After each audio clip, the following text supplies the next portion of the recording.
দর্শক শুভেচ্ছা আমন্ত্রণ জানাই এমএলএম জিজ্ঞাসা। আজ আপনাদের সাথে আছি আমি মিঠুন মুস্তাফিজ। আপনারা জানেন মাল্টি লেভেল মার্কেটিং এর নানা দিক নিয়ে আমরা এই অনুষ্ঠানে কথা বলি, সেই সঙ্গে ডেস্টিনি গ্রুপ সম্পর্কে যে সকল প্রশ্নগুলো উত্থাপিত হচ্ছে, জনমনে সংশয় দেখা দিচ্ছে, দানা বাঁধছে পত্রিকার খবরের উপর ভিত্তি করে, সেই সকল খবরগুলো নিয়ে বিস্তর আলোচনার সুযোগ থাকে অনুষ্ঠান জুড়ে। বরাবরের মতোই মাল্টি লেভেল মার্কেটিং এর নানা প্রত্যয়ের এই অনুষ্ঠানে যোগ দিয়েছেন ডেস্টিনি গ্রুপের চেয়ারম্যান মোহাম্মদ রফিকুল আমিন। মিস্টার আমিন, আপনাকে অনুষ্ঠানে স্বাগত জানাই। আমরা আগের অনুষ্ঠানগুলোর ধারাবাহিকতায় এখন যেখান থেকে শুরু করতে চাই সেটি হচ্ছে যে সেই গণমাধ্যমের খবরের ভিত্তিতে আমরা আজকের প্রথম যে প্রশ্নটি তুলছি সেটি হচ্ছে যে 5,000 কোটি টাকার সবই তুলে নিয়েছে ডেস্টিনি, এই শিরোনাম করে 2-3টা পত্রিকায় খবর হয়েছে। অর্থাৎ আপনাদের অ্যাকাউন্টে আর কোনো টাকা নেই, যা ছিল ব্যাংকে রাখা সেই অ্যাকাউন্ট থেকে আপনারা সব টাকাই তুলে নিয়েছেন। যদি বিষয়টি পরিষ্কার করেন। এটা আমি বলবো একটা মিডিয়া প্যানিক। আমি এটার জন্য দুঃখ প্রকাশ করে বলতে চাই যে একটি গণমাধ্যমের কাজ হবে বস্তুনিষ্ঠ সংবাদ পরিবেশন করা। বস্তুনিষ্ঠ সংবাদ পরিবেশনের প্রথম শর্ত হচ্ছে যখনই কোনো তথ্য প্রদান করা হবে সেই তথ্যের সূত্র এবং যার বৈধ তথ্যটি থাকবে তার বক্তব্য বা তার কি মতামত। আজকের এই জিনিসটা যেটা আমি দেখছি, আমি 3টি পত্রিকার প্রথম প্যারাগ্রাফ যদি আজকের পাঠকবৃন্দ সবাই কষ্ট করে যদি 3টি পত্রিকা, বিশেষ করে প্রথম সারির 2টি পত্রিকার প্রথম প্যারাগ্রাফটি পড়েন তাহলে দেখবেন 43টি শব্দ আছে একেবারে হুবহু। কেউ কারোর থেকে একটি দাড়ি কমা পরিবর্তন করেননি, কিন্তু দাবি করা হয়েছে দুটি ভিন্ন ভিন্ন পত্রিকার নিজস্ব রিপোর্ট। একটি পত্রিকা বলেছে আমাদের নিজস্ব প্রতিবেদক, আরেকটি পত্রিকা বলেছে, পত্রিকার নাম দিয়ে বলেছে আমাদের রিপোর্ট। আসলে রিপোর্টটি তৈরি করলেন কে? আমি ধরে নিচ্ছি যারা তাদেরকে এই তথ্য বিভ্রাট দিয়ে সরবরাহ করে থাকেন তারা আসলে এই তথ্যটি তৈরি করেছেন মন গড়া, অতি কাল্পনিক, বিভ্রান্তিমূলক এবং আমাদের পাঠক যারা আছে তাদের সাথে প্রতারণা করার উদ্দেশ্যে। কারণ আমি পাঠকদের উদ্দেশ্যে কেন বলছি, পাঠকরা অনেক সময় প্রতারিত হয় এই তথ্য বিভ্রাটে। অর্থ দিয়ে যেমন প্রতারণা করা যায়, ভুল তথ্য দিয়েও কিন্তু প্রতারণা করা যায়। বরং অর্থের প্রতারণার চাইতে তথ্যের প্রতারণা একটি সমাজকে, একটি দেশকে, একটি জাতিকে ধ্বংস করে দিতে পারে। অর্থের প্রতারণা শেষ করতে পারে একজন বা 2-3 ব্যক্তিকে, কিন্তু তথ্য প্রতারণা শেষ করতে পুরো দেশটাকেই শেষ করে দিতে পারে। যেমন বলি আমি, আজকের এই তথ্যটা যে সমস্ত গোয়েন্দা সংস্থা পড়বেন তাদের ঘুম হারাম হয়ে যাবে, যে সমস্ত বিবেকবান লোক পড়বেন তারা অবাক হয়ে যাবে ঘটনা কি। এবং সোজা কথা, সমাজের বিস্তর স্তরের লোকেরা যখন এই তথ্যটি পড়বেন তারা টোটালি বিভ্রান্ত হয়ে যাবে যে এত টাকা চলে গেল, আমরা কোথায় আছি। যেমন আমার মনে আছে আমাদের একজন মাননীয় সাবেক গভর্নর বলেছিলেন যে এত টাকা ডেস্টিনি তোলার সময় কি করে পেল, এটার জন্য বাংলাদেশ ব্যাংক দায়ী, উনি বলে বলছেন। এমন কথা হচ্ছে উনি কেন বললেন দেখতে হবে, যেহেতু ওনাকে পর্যন্ত তথ্য বিভ্রান্ত করা হয়েছে এবং উনি তো আর খামাখা বলেননি, পত্রিকার উপরে বিশ্বাস করেছেন। এবং আমার কথা হচ্ছে কিছু কিছু পত্রিকা অতি উৎসাহী হয়ে যে কথাগুলো বলছে, এটা একটা ঘটনা ঘটবে যেটা আমি আশা করবো আগামীকাল থেকে ঘটবে। দেশের জনগণ যারা এই পত্রিকাগুলোর বস্তুনিষ্ঠ সংবাদ পাওয়ার আশা রাখে, পাঠকের কথা বলছি, তারা মনে হয় যদি বিবেকবান হন তারা দ্বিতীয়বার বিবেচনা করবেন আদৌ এই পত্রিকাগুলো ওনারা পড়বেন কিনা। অন্তত আমারও চিন্তার বিষয়। আপনি এই 3টি পত্রিকাকে এক হয়ে এই খবরটি লেখার শুধু আমি 3টি বলবো না, অ্যাকচুয়ালি 3টি পত্রিকার সম্পর্কে আমি যতদূর জানি উনি হয়তো কাভারেজ করেছেন। ওই দুজনই হচ্ছেন অ্যাকচুয়ালি ক্রিকেটের 2জন ওপেনিং ব্যাটসম্যান যারা অনেকক্ষণ খেলছেন মাঠে, অনেক দিন ধরে, প্রায় 3 মাস ধরে ওনারা অনেক সেঞ্চুরি করছেন। একটা জিনিস আমি খেয়াল করেছি, যে তথ্যটি আজকে এসেছে এটা আগেও অনেকবার এসেছে, একই কথার বারবার আমরা ধারাবাহিকতা একটু অবশ্যই। আমি মনে করি বাংলাদেশে আজকে অনেক গুরুত্বপূর্ণ সংবাদ ছিল লিড নিউজ করার মতো। আজকের পাঠক কিন্তু এটাকে এই বিষয়গুলো নিয়ে অনেক কথা হয়েছে। তো এই যে রিপোর্ট গুলোর সূত্র ধরে আপনি বলছেন যে পাঠকরা ভাববেন সেই পত্রিকা অবশ্যই কিনা, এই বিষয়টিতে আসার আগে যে প্রশ্নটি খুব সহজেই জাগে সেটি হচ্ছে কেন এই রিপোর্ট গুলো ভিত্তিহীন বা বানোয়াট বা উদ্দেশ্য প্রণোদিত আপনি মনে করেন? আপনার লজিকটা কি? আমার লজিক হচ্ছে, আমি বেশি দূরে যাব না, আমি ওনাদের দেয়া বিগত 2-2.5 মাসের যে তথ্য ওখান থেকে কিছু উত্তর দেব, এখানেই আছে। সেটা হচ্ছে যে 31শে মার্চ ভিত্তিক তথ্য অনুযায়ী ডেস্টিনি মাল্টিপারপাস কোঅপারেটিভ সোসাইটি লিমিটেডের মোট সম্পদের পরিমাণ 3,000 কোটি টাকা।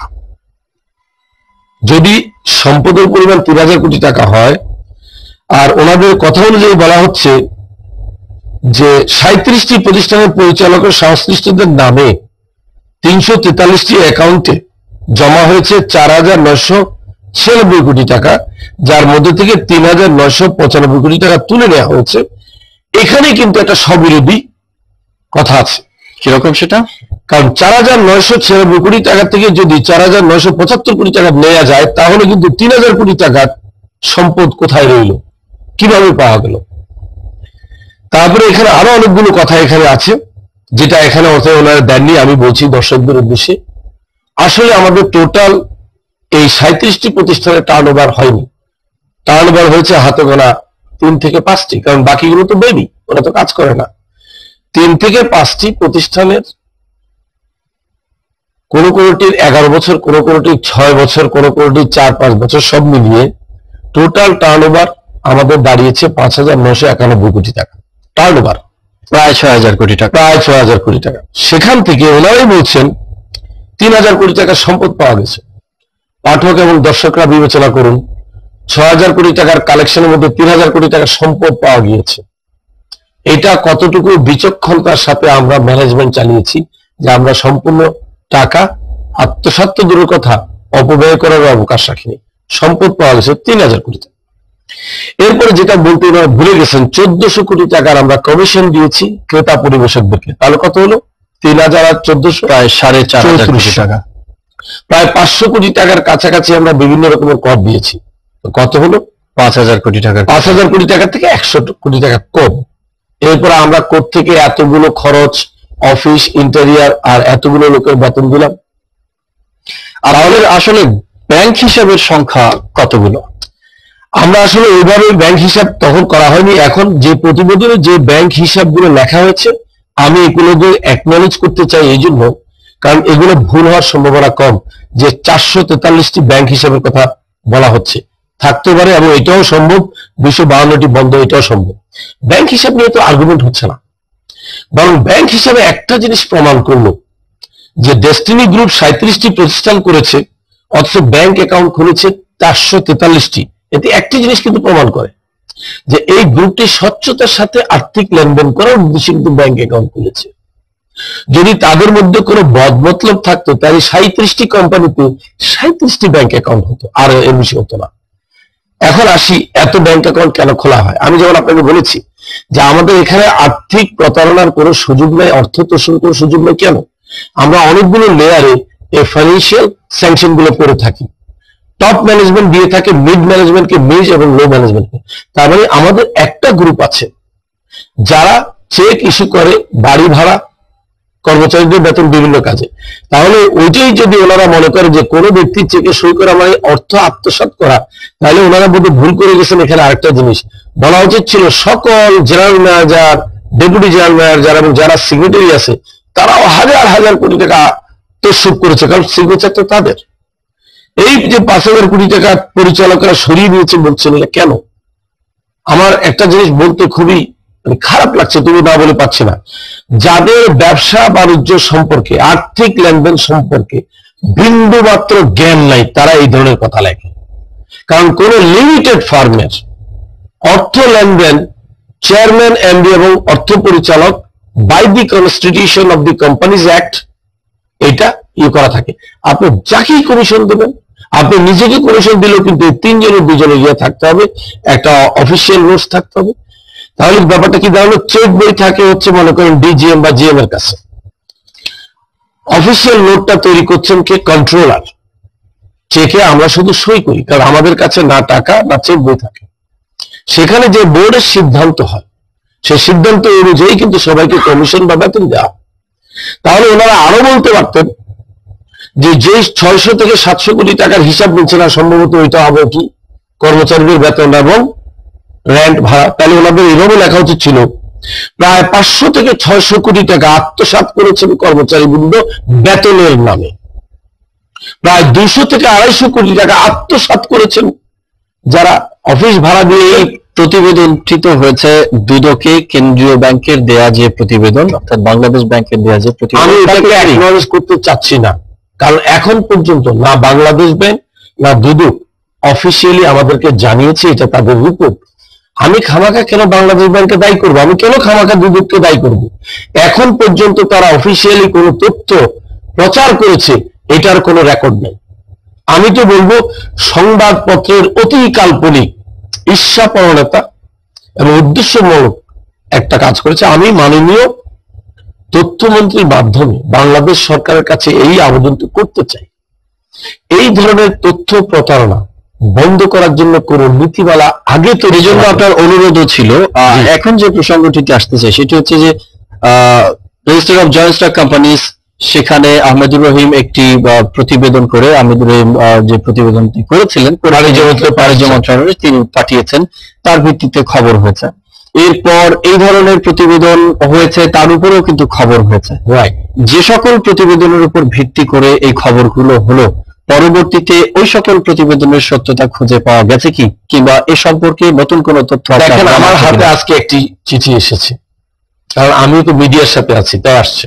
আমি সেখানে দেখলাম একজন অতিরিক্ত সচিব, খুব সম্ভবত তিনি একটি চিঠি দিয়েছেন আবার জয়েন্ট স্টককে, যে আপনারা সেই ধরনের তথ্যের উপর ভিত্তি করে রিপোর্টটি দিয়েছেন, এটা গ্রহণ করা গেল না, এই জাতীয় কথা লিখেছেন। এটার সাথে সংশ্লিষ্ট এই বিষয়গুলোর কোনো সম্পৃক্ততা নয়, আবার পেশ করুন। তার মানে জয়েন্ট স্টকের কাছে আবার একটা চিঠি গিয়েছে, সেটা কপি পেয়েছি। একটা জিনিস আমি বোধ অনুরোধ করতে পারি, এই বিভিন্ন মন্ত্রণালয় বা যারা এই সমস্ত ইনভেস্টিগেশন দায়িত্বে আছেন, আমার মনে হয় ওনারা যদি এই ডিসক্রিপশনটা রাখেন ভালো হয়, যে তদন্ত চালাচালি, এই যে তদন্ত করার উপলক্ষে যে তথ্য চালাচালি হচ্ছে, এগুলো এখনই তাৎক্ষণিকভাবে পাবলিকলি প্রচার না করে তদন্ত শেষ করে দিলে জিনিসটা সুন্দর হয়, তাহলে কিন্তু জনগণ বেশি বিভ্রান্ত হচ্ছে। আমি যেটা বলতে চাচ্ছিলাম যে এমএলএম নীতিমালা তৈরি তো করতেই হবে, কোনো সন্দেহ নাই। এমএলএম নীতিমালা না করলে অন্তত 1 কোটি লোক প্রতারিত হওয়ার সম্ভাবনা আছে, আমি স্বীকার করি 1 কোটি।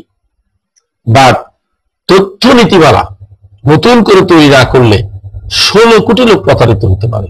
আমরা এই বিষয় থেকেই আলোচনায় ফিরবো। প্রিয় দর্শক, আপনারা দেখছেন এমএলএম জিজ্ঞাসা। আমরা ছোট্ট একটি বিরতি নিচ্ছি, বিরতির পরে ফিরবো, আমাদের সঙ্গে থাকবেন।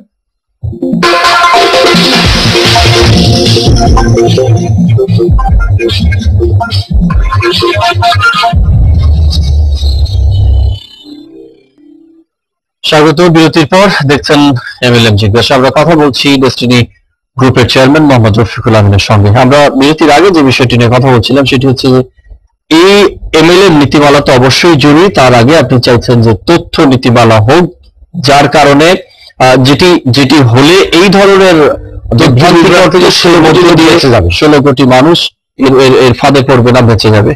তো এখন পর্যন্ত যে খবরগুলো হচ্ছে সেই খবরগুলোর তথ্য প্রায় কাছাকাছি, শুধু শিরোনামে পরিবর্তন। আমরা দেখতে পাচ্ছি যে আগে একটি পত্রিকায় খুব বেশি বেশি আসতো, এখন একাধিক পত্রিকার সাথে যোগ হচ্ছে। তো আপনার কাছে কি মনে হয় যে এই বিষয়টিকে ঘিরে কিছু মানুষ, আমার মনে হচ্ছে কিছু একটা লোক, খুব বড় গ্রুপ নয়, ছোট একটা গ্রুপ কাজ করছে, এবং যিনি এই গ্রুপের প্রেসিডেন্ট তাকেও আমরা খুব খুঁজে তাড়াতাড়ি বের করা যাবে। যিনি এই প্রতারণামূলক সিন্ডিকেটের প্রেসিডেন্ট হিসেবে, বোঝা যাচ্ছে প্রেসিডেন্টের নির্দেশে কিন্তু এগুলো হচ্ছে। কারণ আপনি যদি আবারও খেয়াল করেন যে প্রথম 43টি শব্দ প্রথম প্যারাগ্রাফের একেবারে কপি। যাই হোক, আমি ওদিকে আর যাচ্ছি না। আমি যেখানে যেতে চাচ্ছি, আমি এই তথ্যটির উপরে বাংলাদেশে আজকে যারা এখান থেকে ওখান পর্যন্ত যারা এই দুটি পত্রিকা পড়েছেন মনোযোগ দিয়ে, তাদের উদ্দেশ্যে বলবো, একটা জিনিস আমরা বোধহয় এখন বুঝতে পেরেছি যে বাংলাদেশে শান্তিপূর্ণ বসবাস করতে হলে এবং মানুষকে যদি তার মান-ইজ্জত বাস করতে হয়, তাহলে বাংলাদেশ সরকার, বাংলাদেশের প্রচলিত আইন, মাননীয় প্রধানমন্ত্রী, মাননীয় তথ্যমন্ত্রী, মাননীয় বিচারপতি, প্রধান বিচারপতি এবং সকল সংশ্লিষ্ট আইন বিভাগ, আইন প্রয়োগকারী সংস্থা, সবার কাছে আমার একটা আবেদন, ইনক্লুডিং মাননীয় গভর্নর সাহেব, আজকের এই দুটি পত্রিকার প্রথম প্যারাগ্রাফ পড়ার পরে আমার সাথে তারা একমত হবেন যে এই নিউজগুলো করা হচ্ছে সরকারকে একটা বিব্রতকর অবস্থায় ফেলে, আদারওয়াইজ তাদের দৃষ্টিভঙ্গি ফিরিয়ে নিয়ে অন্য কোনো মতলব বা উদ্দেশ্য হাসিল করা। ওনারা যেন এই বিষয়টিকে একটু গুরুত্ব সহকারে দেখেন এবং যারা এই কথাগুলো বলছে, কোথা থেকে এই নিউজগুলো তৈরি হচ্ছে, সে গোড়ার মধ্যে হাত দিয়ে আসল অপরাধী এবং দুষ্কৃতিকারীকে গণমাধ্যমে এনে পরিচয় করে দিতে হবে। কারণ আমরা আজকে প্রায় 45 লক্ষ ডিস্ট্রিবিউটর, ক্রেতা পরিবেশক, যার সাথে আরো 2 কোটি মানুষের জীবন জড়িত। আমি বলবো কম বেশি এই 45 লক্ষ পরিবারই বলা চলে, যাদের জীবন বিপন্ন করার উদ্দেশ্যে এবং তাদেরকে পথে বসিয়ে দেওয়ার উদ্দেশ্যে হেন কোনো হীন পরিকল্পনা নাই যারা এটা করছে না।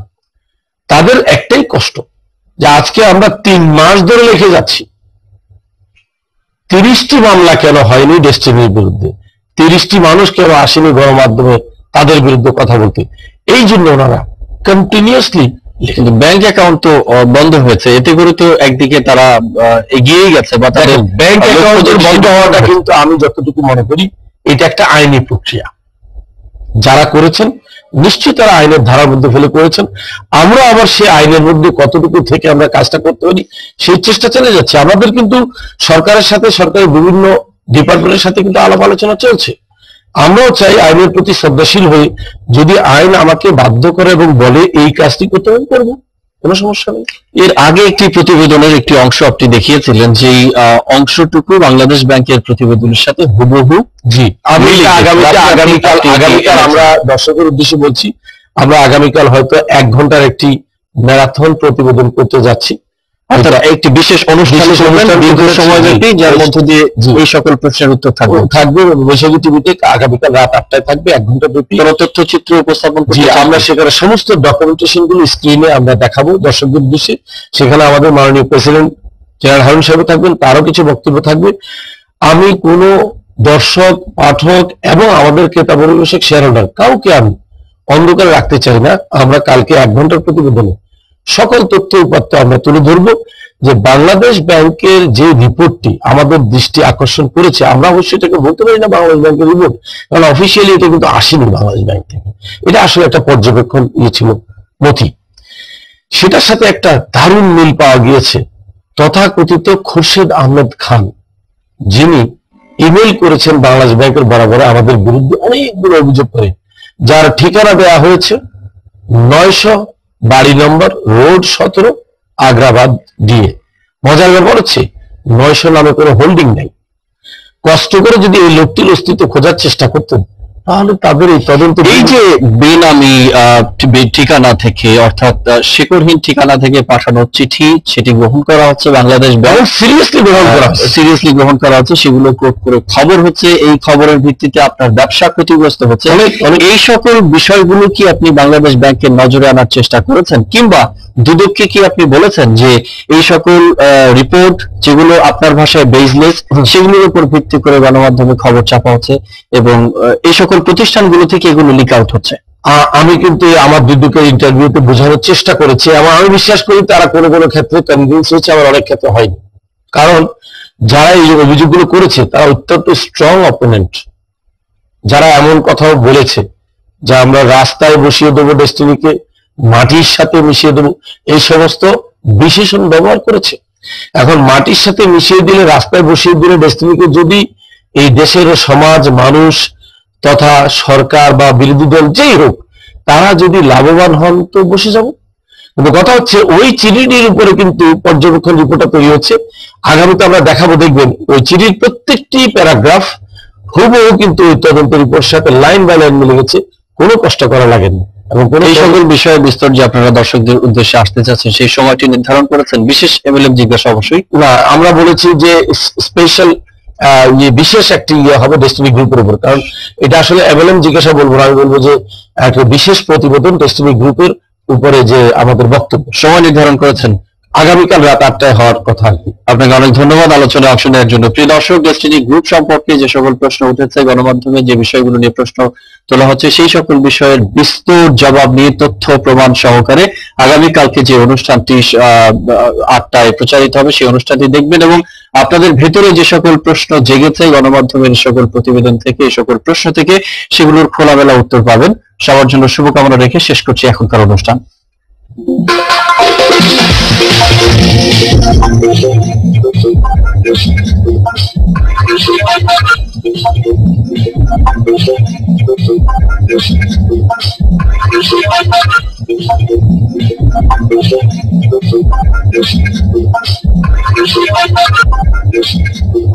Yes.